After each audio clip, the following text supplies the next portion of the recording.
दोस्तों आज बात करने वाले पोखरा नाला के बारे में, वही सौम्या पोखरेल जो कि पवन सिंह को कुछ महीनों पहले जानती तक नहीं थी। अब बात क्यों करने वाली, क्योंकि पवन सिंह के साथ इसका एक गाना आने वाला है जिसकी शूटिंग भी कंप्लीट हो चुकी है।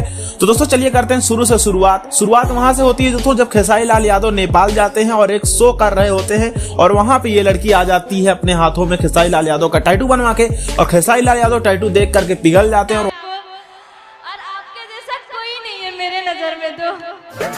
और वहीं पे दे देते हैं वादा इनके साथ काम करने का। खैर काम वाम तो सब कुछ होता रहता है, लेकिन दोस्तों वहीं पे जब कोई इंटरव्यू लेने जाता है इनसे और पूछता है कि आप पवन सिंह को जानते हैं, तो वहां पे बोलती है पवन सिंह कौन है। इतना तो ठीक है, लेकिन उसके बावजूद जब विवाद बढ़ता है तो फिर से लाइव आती है और बोलती है कि जानना जरूरी है पवन सिंह को।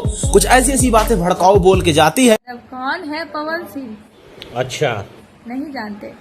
ठीक है, जरूरी है जानना। ठीक है, समझिए। भोजपुरी इंडस्ट्री में हम खेसारी जी को जानते हैं।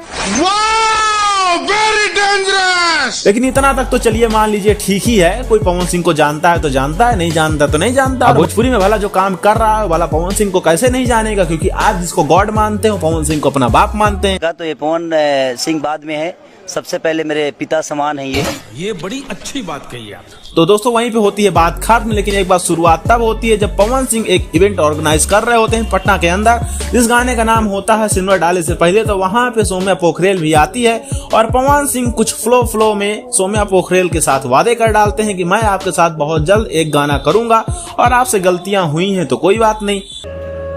आपसे क्या हुआ क्या नहीं हमके जानत रहो कि ना जानत रहो। यही नहीं, अभी और सुनिए। मैं अपने भाइयों के बीच में आज से प्रॉमिस करता हूँ कि बहुत जल्दी तुम्हारे साथ एक गाना मैं करूंगा। तो दोस्तों इस तरीके से सौम्या पोखरेल को मिल जाता है मौका और पवन सिंह भाई वादे के तो पक्के होते ही हैं, कह दिया तो कर डाला। और पिछले रात पवन सिंह ने एक नए गाने की शूटिंग भी सौम्या पोखरेल के साथ कंप्लीट कर चुके हैं। इसके बाद फैंस लोगों की काफी ज्यादा ट्रोलिंग आ रही है और पवन सिंह को भला बुरा लोग बोल रहे हैं। तो दोस्तों चलिए ये तो ठीक है, मतलब फैंस लोग भाई अपने स्टार का तो भला ही चाहेंगे और वो नहीं चाहते कि पवन सिंह के साथ काम करें, क्योंकि फैंस लोग ही थे जो सबसे ज्यादा गाली खा करके भी कुछ महीनों पहले सौम्या पोखरेल का बाइकआउट किए थे। तो उनको बुरा तो लगेगा ही। अब कुछ लोगों का कहना ये है टीम वालों का कि पवन सिंह दिलदार हैं, दिल के राजा हैं, तो क्या है तो पवन सिंह माफ कर दिए हैं। तो भाई इस तरीके से तो अक्षरा सिंह को पहले माफी मिलनी चाहिए। लेकिन चलिए कोई बात नहीं, मान लीजिए पवन सिंह बोल ही दिए हैं तो कर रहे हैं गाना, लेकिन इतना भी नहीं कर देना चाहिए।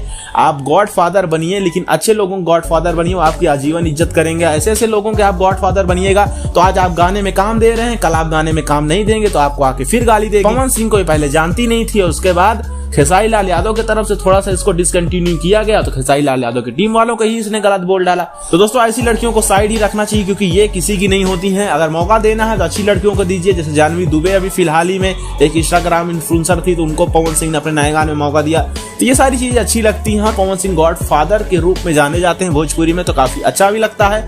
नए कमर्स को मौका दें, लेकिन अच्छे लोगों को और टैलेंटेड लोगों को, ऐसे लोगों को नहीं कि पवन सिंह को मैं नहीं जानती तो खेसारी ने मेरा ये कर दिया वो कर दिया।